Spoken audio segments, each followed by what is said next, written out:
आज हम स्टार्ट करेंगे फर्स्ट ईयर बायोलॉजी का पहला चैप्टर दैट इज़ इंट्रोडक्शन। पहले लेक्चर में हम सिर्फ इंट्रोडक्शन ही डिस्कस करेंगे कि बायोलॉजी होता क्या है और लाइफ क्या होती है और इसके करैक्टरिस्टिक्स क्या होते हैं। हम ये अपने पहले लेक्चर के अंदर सारी चीज़ें डिस्कस करेंगे। सबसे पहले हम देखते हैं कि बायोलॉजी एक्चुअली होता क्या है।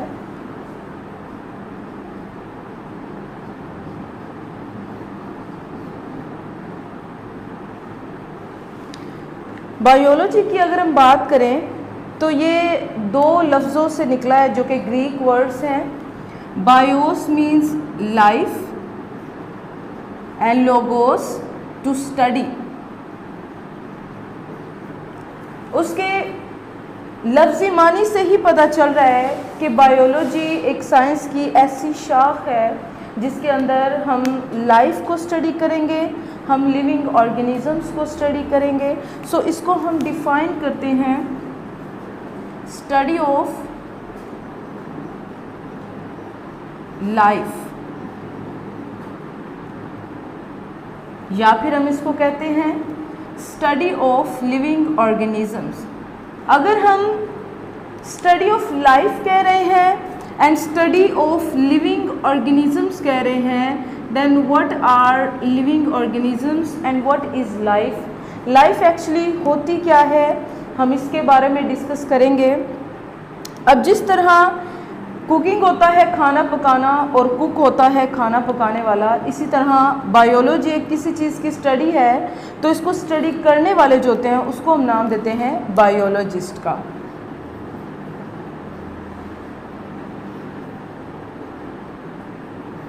बायोलॉजिस्ट एक ऐसा शख्स जो ज़िंदगी को स्टडी करता है, person who study life.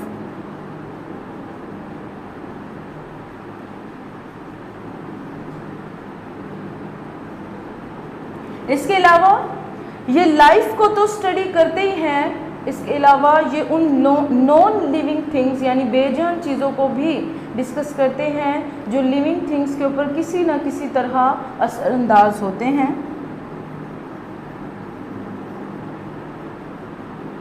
Study non living things which effect living things in any way. किसी भी तरह अगर वो लिविंग थिंग्स को इफ़ेक्ट कर रहे हैं हम उनको भी इसी के अंदर डिस्कस करते हैं। जैसे टेम्परेचर है, बाहर का टेम्परेचर एक जानदार के ऊपर किस तरह असरअंदाज हो रहा है, अगर बाहर बहुत ज़्यादा सर्दी है, बहुत ज़्यादा गर्मी है, उसका क्या इफ़ेक्ट होता है किसी भी लिविंग ऑर्गेनिज्म के अंदर, ये सब कुछ हम डिस्कस करते हैं बायोलॉजी के अंदर। अब बार बार हम बात करें लाइफ लाइफ लाइफ, तो लाइफ होता क्या है, लाइफ कहाँ से आई, लाइफ है क्यों, ये आंसर्स बायोलॉजिस्ट नहीं कर सकते हैं, लेकिन ये फ़िलोसोफर्स जो फ़लसफ़ी होते हैं, इसके अलावा हमारे पास जो थियोलॉजियंस जो मजहबी स्कॉलर्स होते हैं, ये उन पे छोड़ दिया गया है कि वही इसका जवाब दें। लेकिन लाइफ एक्चुअली होता क्या है, लाइफ को हम डिफ़ाइन किस तरह करते हैं। लाइफ को हम डिफ़ाइन करते हैं कि लाइफ ऐसी खसूसियात का एक मजमुआ है जो कि जानदार चीज़ों को बेजान चीज़ों से अलग करता है। Life is a set of characteristics which differentiate living things from non living things. ये एक ऐसी खसूसियात का इकट्ठ है जो लिविंग थिंग्स को, जानदार चीज़ों को नॉन लिविंग थिंग्स यानी बेजान चीज़ों से अलग करता है, उसको सेपरेट करता है।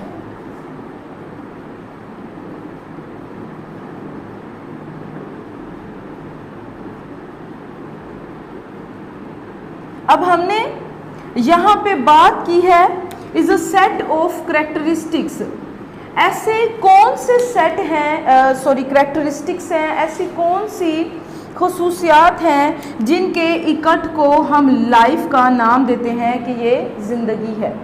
हम वो करेक्टरिस्टिक्स देखेंगे कि कौन कौन से करेक्टरिस्टिक्स हैं जिनकी बिना पे हम इसको लाइफ कहते हैं, और कोई भी लिविंग थिंग होती है जिसके अंदर ये सारे करेक्टरिस्टिक्स मौजूद हों।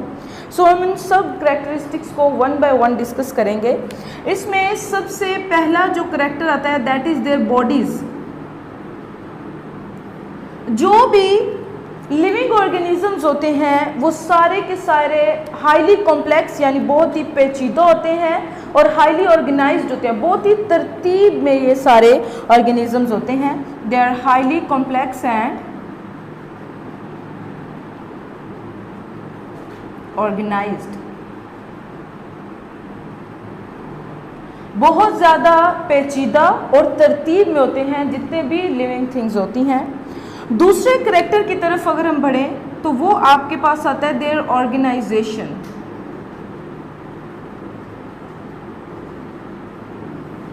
अब ऑर्गेनाइजेशन जिस तरह हमने बात की है तरतीब की, तो इसमें हम बात करते हैं कि लिविंग ऑर्गेनिजम्स जितने भी होते हैं वो एक या एक से ज़्यादा सेल पे कंसिस्ट करते हैं। दे आर यूनिसेलुलर और मल्टीसेलुलर।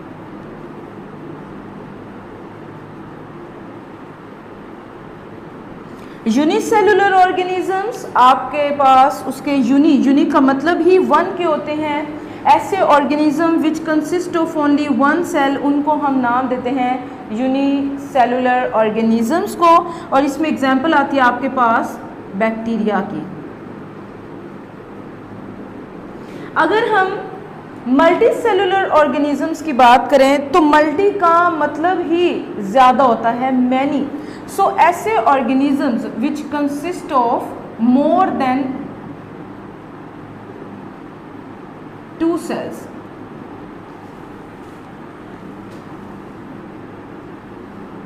एग्जाम्पल आती है आपके पास एनिमल्स और प्लांट्स। एनिमल और plants billion trillions of cells पे कंसिस्ट करते हैं। ये आपके पास मल्टी सेलुलर ऑर्गेनिज्म है। ये आपके पास होगी ऑर्गेनाइजेशन। 2 करेक्टर हैं, एक है उनकी बॉडीज़ के बारे में और दूसरा है ऑर्गेनाइजेशन के किस तरह की उनके अंदर ऑर्गेनाइजेशन पाई जाती है। देन हम डिस्कस करते हैं इनके अंदर जो इनके एटीपी है। एटीपी का मतलब है adenosine triphosphate, that is the energy currency. हमारी बॉडी के अंदर ये एनर्जी करेंसी है।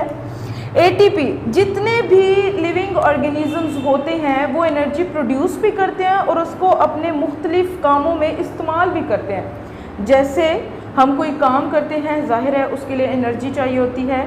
इवन हम फूड कंज्यूम भी अगर कर रहे हैं तो उसको कंज्यूम भी करने के लिए हमें एनर्जी की ज़रूरत होती है।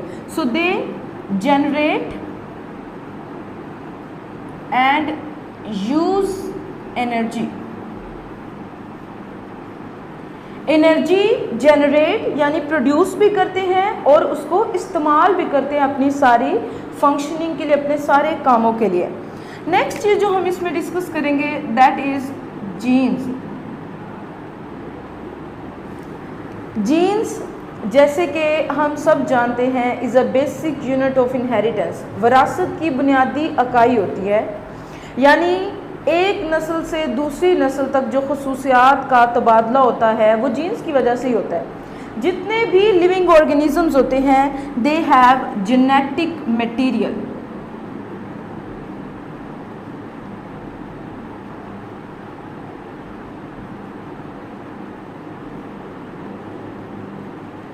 जितने भी जानदार चीज़ें होती हैं उनके पास अपने करैक्टरिस्टिक्स के लिए, अपनी खसूसियात के लिए एक जीनियाती मादा मौजूद होता है जो कि एक नस्ल से दूसरी नस्ल तक उनकी खसूसियात को लेके जाता है, उसका तबादला करवाता है। देन आपके पास इसके अंदर आता है metabolism.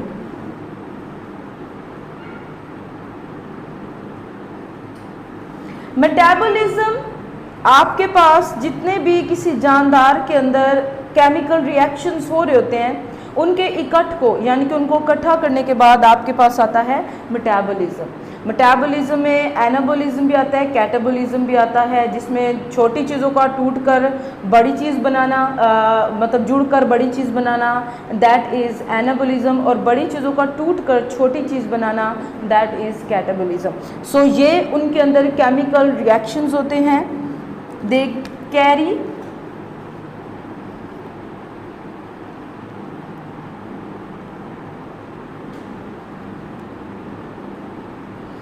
Carry and control biochemical reactions. Chemical reactions उनके अंदर होते भी हैं और उनको वो कंट्रोल भी कर सकते हैं। देन आपके पास आता है ग्रोथ। जितने भी लिविंग ऑर्गेनिजम्स हों, वो प्लांट हों, वो जानवर हों, वो इंसान हों, हर लिविंग ऑर्गेनिज्म साइज में बढ़ता है। They can increase in size, अपने साइज में बढ़ सकते हैं।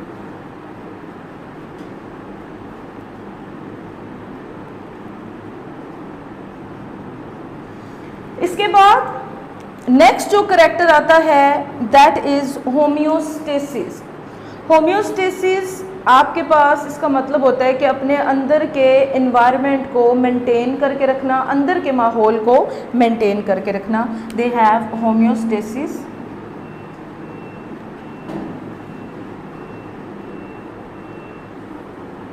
Can maintain their Fairlie constant internal environment, अपने अंदर के एनवायरनमेंट को मेंटेन रख सकते हैं।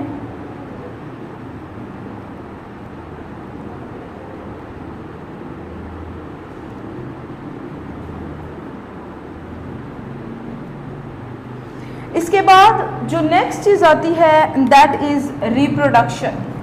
नेक्स्ट जो हमारे पास इसका करेक्टर है दैट इज़ रिप्रोडक्शन।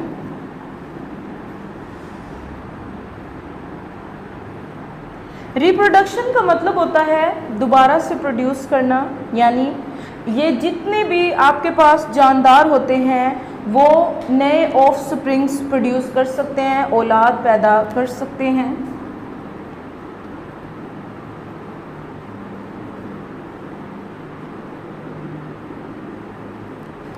लास्ट जो हमारे पास करेक्टर है दैट इज रिस्पॉन्स।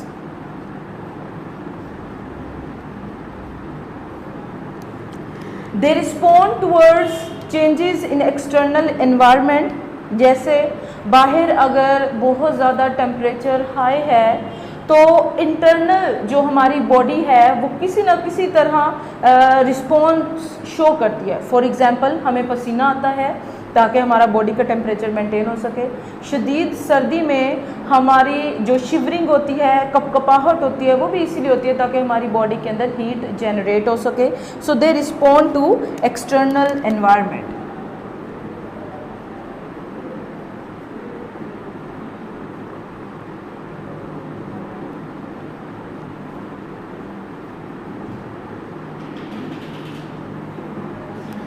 अब ये चीज़ें हमने डिस्कस कर ली कि लाइफ के करैक्टरिस्टिक्स क्या होते हैं, लाइफ होती क्या है। हमने पढ़ा कि life is a set of characteristics which differentiate between living and non living things, यानी कि एक ऐसी खसूसियात का इकट्ठा है जो लिविंग थिंग्स को नॉन लिविंग थिंग्स से सेपरेट करती है। हमने बहुत सारे करैक्टरिस्टिक्स पढ़े हैं। अब एक लिविंग ऑर्गेनिज्म क्या होता है, लिविंग ऑर्गेनिजम्स को हम डिफाइन करेंगे।